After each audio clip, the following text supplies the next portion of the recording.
I'm Melanie Johnson along with my co-host Jen Foster. We are both 13-time best-selling authors. We've published over 2,500 books and made all of our authors #1 bestsellers. We own Elite Online Publishing. If you want to become a best-selling author, look us up at eliteonlinepublishing.com. Now, welcome to the podcast that shares secrets from top industry experts that show you how to get lasting success and results. This is the Elite Expert Insider Podcast. Hey everyone, it's Jen Foster here today, and I am here with John D. Allen. We're here with Elite Expert Insider. Remember to subscribe and like our podcast and share. We're on YouTube and iTunes and Google Play and everywhere podcasts are listened to. So please subscribe. And we want to excuse Melanie Johnson today, my business partner. She isn't able to be here today. And so I'm going to be interviewing John D. Allen. He is a marketing specialist, and he is the author of Unlocking the Hidden Treasures in Business. And we're really excited to dive into his marketing and business knowledge today and learn some awesome stuff from him. So welcome, John. Well, thanks very much for having me, Jen. I appreciate the opportunity to share with you and your guests. Yeah, well, tell us a little bit, how did you get into marketing and how did you start in this business, down this path? I was a workaholic, and I worked 6-7 days a week, 10, 12, 14 hours a day, 6-7 days a week. And then in December 4th, 2000, I was given a brain aneurysm. Now, wow. I say given because obviously it really changed my life. Yeah. With that brain aneurysm, I was given less than a 10% chance to live. And if I did live, the odds were 85% against me having any kind of a normal life.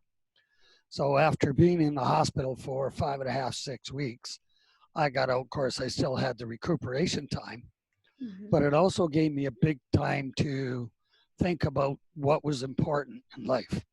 Yeah. I'd been in corporate for many years, 25 plus years at that time. And what had happened is I was always training people for their various jobs, what have you. That was one of my positions, was training, hiring, firing, and all the rest of it. And I thought, why am I doing this for other people? You know, why not do it for myself? So when I was on my way home from the hospital, I looked up and I made the big guy a promise that if he would let me live, I would spend the rest of my life helping small business owners get the most out of their business. Now, I ended up having to go back to corporate for a few more years. But my first client was my dearly departed wife, now departed wife. What had happened is she'd had a small business like everybody else. It was up and down, you know, no steady profit. So I helped her straighten her business out. And then I got asked by some other friends and people that if I could help them. One of the guys that I was able to help, Greg Wright, he was a heavy-duty truck salesman in Calgary, Alberta. And he was on a draw of $36,000 a year. And you're familiar with Alberta. Yeah. 36 grand to live in Calgary isn't much money. No. After Greg and I had worked together, I think for 4 or 5 months, he had his income up. He was on target for $104,000 for the year. Oh, that's awesome. And that was just teaching him about how to get referrals. Right. So tell us a little bit about how you helped him get referrals. How did you turn that around for him? Basically, because he was selling to a lot of, and I can't remember the nationality, but they weren't Canadian. But I said to him, these guys buy trucks, but they also know everybody else in their community. So you give them good service, go out of your way, give them the best service you can, and ask them for referrals. And they just started referring people and coming to them. And the other thing I said to him was, he had some clients that lived in Red Deer, which is about 90 miles out of Calgary. I said, deliver the trucks to them. Yeah. Don't have them come to you. Take the trucks to them. Yeah. And these little things, his salary just blossomed. Right. I think those two things really go hand in hand in any business, is giving the best quality customer service and going over and beyond. And then that second part, which I think a lot of business owners don't ask themselves, is do you have a referral marketing system? So not just do you ask for referrals, but do you actually have a system, right? You actually have something in place where that you have every single time you're going to do this and ask for a referral and have a whole system in place. You are so correct about that. Most people just fear, well, if they like the service, they're going to tell people about me. Right. That's a non-truth, because what happens is a lot of people don't even think about it. So get in the habit of asking every one of your clients and even potential clients who they know that could use your products or service. And if you try like the old insurance agent, who do you know that wants to buy insurance? I can tell you this, you're not going to get anybody. Right. Nobody knows anybody that wants to buy insurance. Right. So you have to be specific. And a good example for insurance people is if they're looking, who do you know that's just getting married? Mm-hmm. Who do you know that's just going to have a baby? Mm-hmm. Who do you know that's getting divorced? Yeah. Who do you know that's going to be retiring? Asking questions like this helps you so you stand out, rather than, like I said, who do you know wants to buy insurance? I don't know about you, Jen, but I've never woke up and said, gee, I think I should buy insurance today. Right. You know, that Right. that doesn't happen. No. So No, but I think those specific questions, like you said, really knowing who your audience is and asking those specific questions, so that, and that's part of your marketing referral system, right? Is knowing Right. which questions to ask your clients at the end of the service or during the service. I mean, it's probably different for each industry. One of the things that I tell my clients is let your prospects know that you build your business on referrals. Mm-hmm. And the reason for it is that way you have more time to spend on working with your prospects and clients than you do to have to spend it on marketing and advertising. Right. You can be far more effective in your working with people. Right. Right. So what would you say is the number one thing that business owners fail to do besides the referrals? Like, what's the number one thing they fail to do in their business? A lot of small businesses don't have a niche. Mm-hmm. And by that, they want to be everything to everybody. Right. And you're well aware that when that happens, you're nothing to nobody. Right. I tell people you're better to be an inch wide and a mile deep with your niche than you are an inch deep and a mile wide. Right. Again, simply because you can't be everything to everybody. Yeah. And again, coming back to the insurance example, you may have somebody that maybe just want to specialize in people that are getting divorced. Mm-hmm. You may have another individual who wants to specialize in people getting married or retiring. Mm-hmm. But when you take a look at it, people say, oh, there's not enough people in there. Well, I don't know about in the US, but I know in Canada, a lot of people are getting married. Right. A lot of people are getting divorced. Yeah. So, so you've got a market, but you have to be willing to open your eyes and look for it. Yeah. And you have to be willing to do some research. Now, the neat part about Google and Facebook and LinkedIn and all that is there's tons of great groups out there that you can join and be part of that can have your ideal clients. Right. Speaking of those groups, the one thing that a lot of people do is they join groups that are full of their competitors. Mm-hmm. That's the dumbest group you can join. Right. Because your competitors aren't going to buy from you. Right. So you want to join a group that, newlyweds or something like that, or Mm-hmm. people that want to be newlyweds or something like that, not Right. that are full of your competition.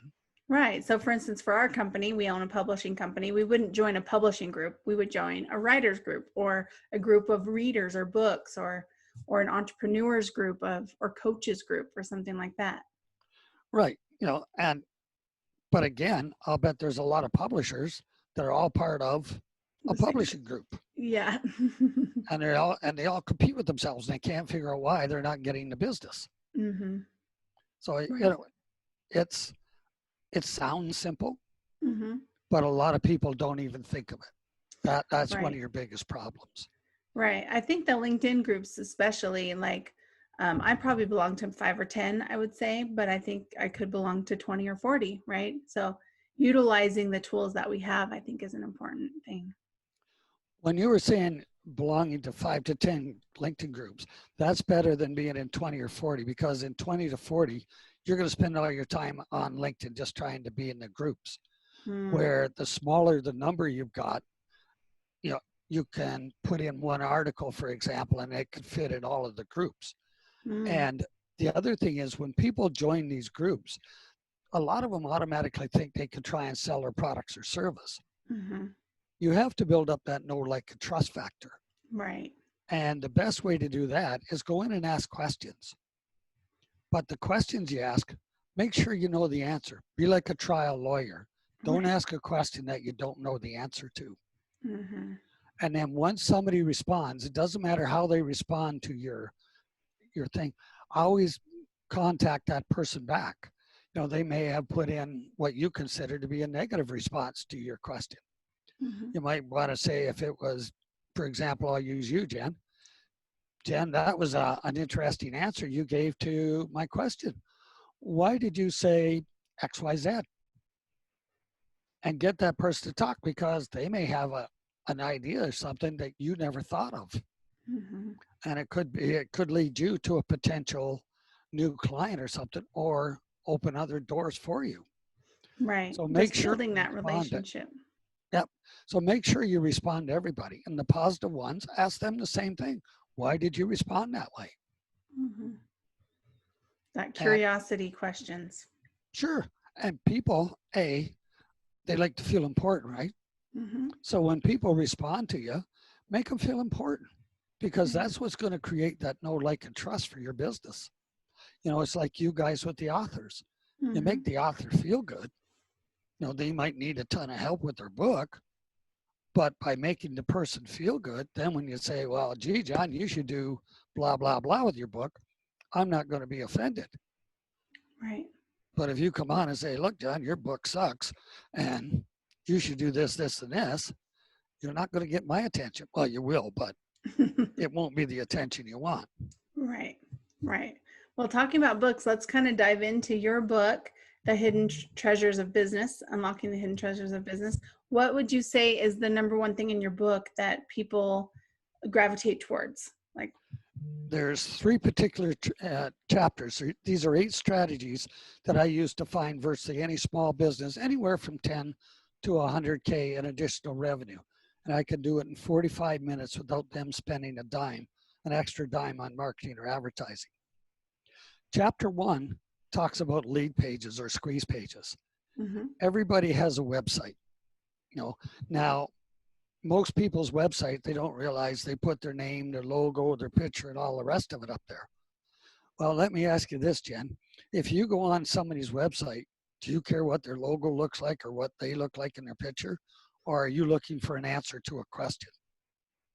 Yeah, usually looking for an answer. Right. So have a question on your website rather Mm-hmm. than the logo and everything. This is counterintuitive to what a lot of graphic artists and everything else tell you. Right. But the other thing is, and the object of a squeeze page or landing page is, for example, the one in my book, we talk about a child psychologist. And he had 9 different things on his menu or on his website. And what we did was we took behavioral challenges. And on the landing page, we started out with, are you sick and tired of the belligerent attitude of your child? That was your headline. The subheadline is, now you can learn the secrets to controlling your child and regaining peace and quiet in your home in 60 seconds or less. Mm-hmm. That's your subheadline.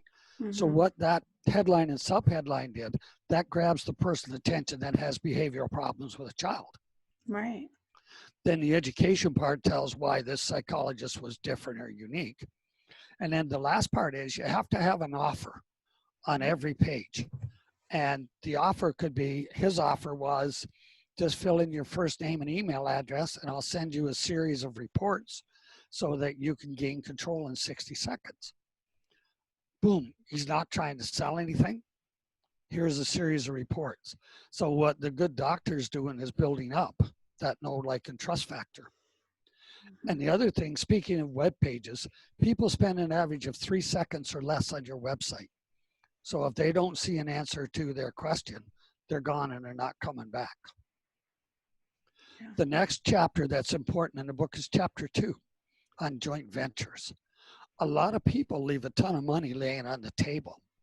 And by that, I mean, like if you took a landscaper, for example, they might just do your grass or whatever, but what about a swimming pool? What about a deck? What about this? And rather than just giving these leads away, if you got 20% or 10% of that total job, that's can add up to a lot of passive income for you. And I know I've talked to people and say, well, gee, I could never charge for leads. One example, there's a lady, she's an event planner here in Southwestern Ontario. Mm-hmm. And I first talked to her 3-4 years ago. She said, I could never charge for leads. I just give them away. Mm-hmm. I ended up talking to her a couple years later. And I said, how's it going for you giving away leads? I give away a ton of leads, but nobody gives them back to me. Mm-hmm. I said, you remember when I said to charge people? And she started doing that. And now she's growing her business, because what happens is if she's, say she goes in and does real estate photographs for a house, okay? If it comes from another realtor, she gives that realtor 10% of what that job is worth. Mm-hmm. You think that realtor is going to keep referring people for her? Yeah. Sure they are. Definitely. And these people that get the job done, they refer business back to her. And, it keeps going back and forth, or they refer other business. So this can be actually a really good way to get more business. I actually talk about a jeweler in the book. The guy wants to get married, so he goes to the jewelry store, buys the ring, and then the young lady says, yes, now get the heck out of my way and come back when I tell you, because, if the guy's smart, he stays out of the way. Mm-hmm. But if you stop and look at it, now you got the wedding planner, then you got the bridal gowns, then you got the florist, then you got the DJs, you got the church, the chapel, wherever you're going to hold the reception and everything else.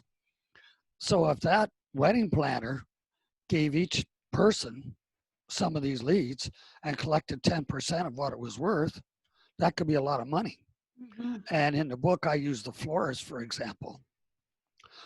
A wedding cake is $1,000. Actually, I guess they're a whole lot more. Yeah. But if you got a wedding cake, just 10% of the wedding cake, that's $100, right? Mm-hmm. If you got 12 of those a year, that's $1,200 in your pocket that all you said for, hey, Jan, go get your wedding cake over at such and such. Right. You could go get your printing done for the invitations and everything. Say that's another 3,000. Well, if you gave at $300 at one a month, there's $3,600 a year. Mm-hmm. It doesn't take long when you start looking at all the other people that could use that service. Yeah. So that's how joint ventures can really help you grow. Yes. The other Love one that. that people need to take a serious look at is a drip campaign. Mm-hmm. And what I mean by that is if somebody downloads your article, 80% of the people won't read your article. Now, we've all got to-it files. We're all going to get to it someday, Yep. but we never do. So what the drip campaign does is you take that article and you break it into segments. And once a week, you send them a different segment. And before long, it's a case of, hey, some may be ready to buy right away. Others will be in the middle, and still others will be in the bottom. Mm-hmm. The child psychologist, we set up the drip campaign for him. And on his, he got 156 new patients out of the drip campaign. 30 new ones came in his 12th month. Wow. So he ended up having to hire other people to work for him. Right. But that's just the power of a drip campaign. That's awesome. You have so many great tools and tips and tricks. I think everyone should get the book. Tell them how they can get the book. You could go to www.allensmallbusinesscoaching, all one word, ALLEN, smallbusinesscoaching.com, and download the book there. You don't even have to leave your name. It's a free, just download. And the book, if you follow the 8 strategies in the book, you could put over 100K in your pocket in a year. And that's not just 1 year. That could be year after year after year. I love it. I love it. Well, thank you so much, John, for all your knowledge and all your expertise in referral marketing and marketing in general. And I just think everyone needs a drip campaign for sure. So everyone should go grab that book. And if you want more information from John, you can go to his website, get the book, and reach out to him. Thanks for being on the show. Thanks, Jen. I really appreciate it and look forward to being able to help your audience. Thanks. So everyone go ahead and subscribe, and we're happy you could be here, and we'll see you next time on Elite Expert Insider. Hey, are you looking to increase your revenue, build credibility, and elevate your brand? This podcast is brought to you by Elite Online Publishing, an innovative publishing and full spectrum marketing company. They will publish and market your book to make it a #1 bestseller. Becoming an author is the best way to market your business. So contact them at eliteonlinepublishing.com today. All of their authors become #1 bestsellers.